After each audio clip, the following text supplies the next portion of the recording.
Awesome. Hi, I'm John Boyer, and I'm a teacher. And a whole bunch of my students say that I'm their favorite teacher ever. Thanks for that. That's awesome. But I want to think about who your favorite teacher is. Who is your favorite teacher? Can you picture that person in your mind? Do you have it set? The best teacher you ever had? Why were they your best teacher? What do you remember about them? Do you remember every fact and figure they taught you? Do you remember their teaching pedagogy? Do you remember the accreditation process at the university you were at? Yes? No? Probably not. So what do you remember about them? Why were they your favorite? It probably was because at some point they inspired you. Inspiration occurred in their presence.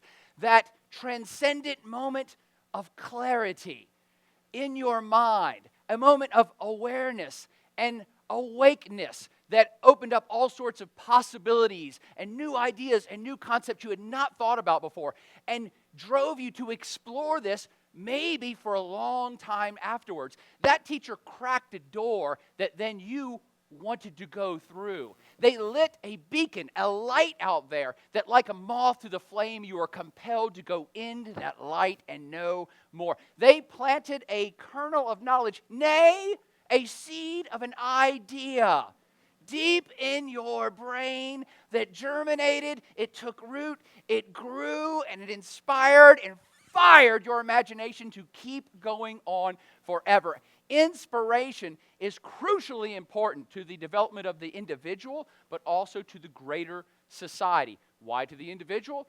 An inspired individual has a self-drive for self-mastery of a subject, is imbued with passion, has a mission, gets ambition, is fired by creativity and curiosity. The inspired mind makes the impossible into the entirely possible. And in society, inspiration is the wellspring of innovation. It's the springboard for creativity. It's the platform for problem solving. Can you do any of those things without inspiration? Inspiration is so powerful, particularly to a young mind, it may change people's lives forever when it occurs. Take it back to you, all you professionals in here in your career. What's your vocation? What is it you do for a living? What fires your imagination and your passion to do every day of your life? Have you ever thought about how did you get into that? Why do you do that? Was it that you were forced into it? Is this communist Russia? I don't think so. Was it happenstance? Blind luck? You just woke up one day, hey, looks like I'm a genetic engineer. Oh, it's 9:30, I must be a rocket scientist now. Of course not. At some point in your life, you were inspired by something that drove you into that field, perhaps for life. You were inspired by something, more likely by somebody, that somebody, a teacher. I would argue that inspiration should be the number one focus and number one goal of teachers across the nation. Inspiration, along with creativity and passion, should have the same accounting as literacy, math, and science, and should be treated with as much respect and reverence in the system. Maybe teachers should be renamed inspiration specialists because it's that crucial in the classroom. Why? If you have inspired students, you have a group of people who want to learn on their own, who are driven to learn more, who need to learn more on their own. If you have a group of inspired students, your job is 99% done, isn't it? Isn't it? They're going to drive the bus of their knowledge and creativity. And a teacher becomes someone who helps guide them a little bit, provide a little bit more knowledge, a little bit more expertise. That's what teachers are actually really awesome at. But we're forgetting the inspiration part, and we need to get back to that in a very, very big way. Inspiration is the key to everything. Now, how is it that we're in a system that doesn't value inspiration very much? Now that I've built it up as the greatest thing ever, I'll also tell you that we really don't care about it that much in education. What? What is he saying? It's true. Why don't we? Well, because inspiration is a bit of an enigma, isn't it? It's hard to tack down. You can't force it. You can't make it happen. It's mystical. It's a little magical. You can't duplicate it. You can't replicate it. You can't industrialize it. You can't mechanize it. You can't standardize it. Uh-oh, that's the other big problem with inspiration, as well as creativity and passion. You can't standardize that. It doesn't lend itself to numeric measurement or statistical analysis. You can't attach a number to inspiration. And unfortunately, in our society, if you can't count it, it doesn't count. If you can't count it, it doesn't count. How sad is that? So how do we educate then? What can we count? Well, we pack a lot of people into a room, these open minds, these students, and then we pack them full of facts and figures and skills and knowledge, and that's cool. That's the job of a teacher, but that's not enough. We need numbers attached to it. Test them, yes. Let's see how much they can regurgitate back out. But even that's not enough after we've judged them numerically by what they can regurgitate. We want to make sure that the teaching is the same across different levels and across different grades and across different years. So we need standardized testing. And if you're going to have standardized testing of standardized facts, then you probably need to go ahead and standardize some learning paradigms. Let's standardize some teaching pedagogies to make sure all the teachers are teaching the standard way for the standard facts to the standard test. But even that's not enough. Let's back it up. We need a bigger bloated bureaucracy to have some standardized policies across the whole state or the country to make sure that things are standardized everywhere and everybody's getting the same facts and figures in the same way. So let's have some state standards or some standards of learning or some standardized college entrance examinations to get everybody categorized and put into the right place. And let's have a grand overarching national initiative to make sure that everyone's taught the exact same facts and figures and standardized in every way so that everybody has the proper knowledge to get into college and that no child is ever left behind. Yes. Yes. Yes. Hold up. What is that telling us? What is that proving to us? Is this any measure of a student's passion, creativity? Obviously not. Is it any measure of how inspired a student is to go on and do other things? Nope, that's out the door too. Is it a gauge of success at college? Is it a gauge of college retention? Is it any measure whatsoever that we're going to have future numbers of geneticists and rocket scientists in our society? I don't think so. We need to ask ourselves, what kind of society are we trying to build here? What kind of students are we trying to make? What do we want them to do? Do we want a society where our kids and our students and our fellow citizens are awesome test takers?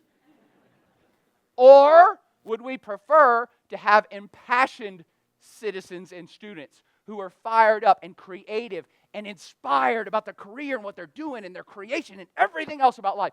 I'm going to assume that everybody wants the latter. So why is our whole educational system structured for the former?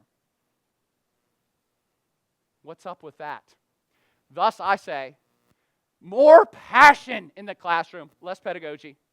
More inspiration, less standardization.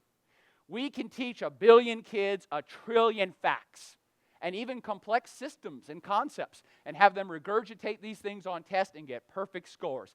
But without inspiration, what do we have? What do you have? Without inspiration, do early humans develop the wheel or the plow? Without inspiration, do we have the pyramids or the printing press? Without inspiration, do we have great technologies like cell phones and computers, GPS and the internet?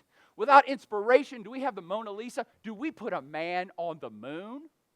I don't think so. Not without inspiration. All of those things are products of an educated and inspired mind. I want everybody to consider this. In our country right this second, we are pushing hard for everybody to focus more on the STEM subjects. Everybody heard of STEM? S-T-E-M, science, technology, engineering, math. Oh, yes. The acronym was actually based on who we allow foreign visas to for students to come in this country, because we don't have enough students studying those things. And everyone in our country, our parents, our politicians and pundits, our economists all say, oh, we need more of that.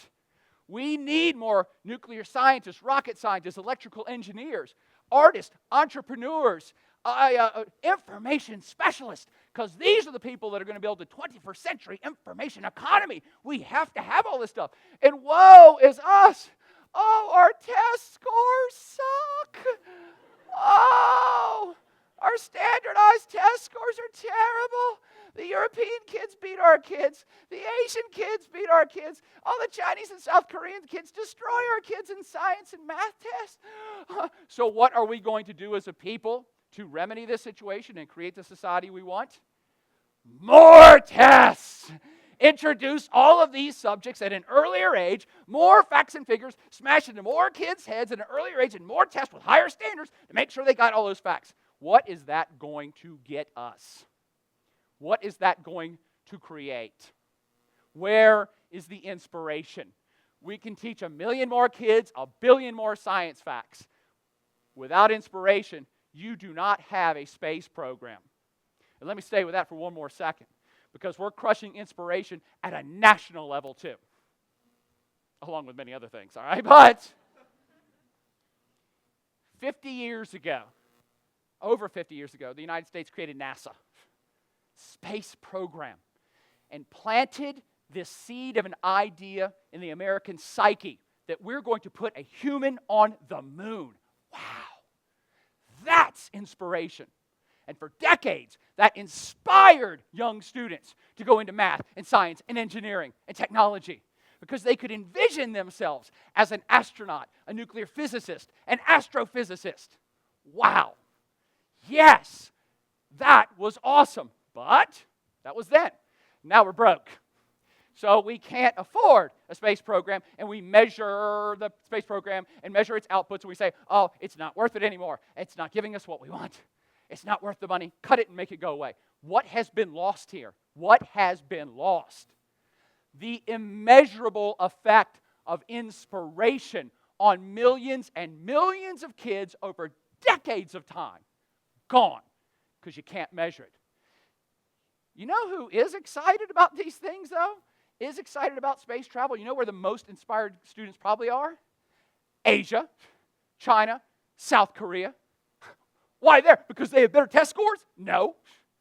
Because India has vowed to be an epicenter of computer engineering on planet Earth.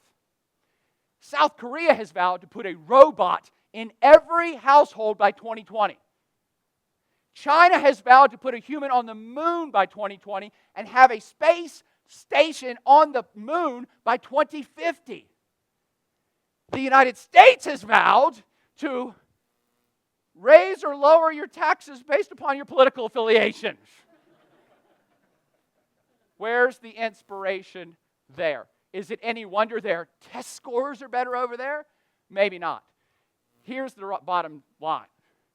Any society that aspires to greatness must inspire for greatness. Now, do I have all the answers here? Am I going to give you how to do this in our society? Nope. I'm just here planting seeds. Seeds that I hope take root in some people's brains and germinate and grow and burn and turn and challenge you to make you think about this problem and new solutions and new ways of thinking about it and how we can engage and make the society better. You know, I'm just here inspiring because I'm a teacher and that's what I do.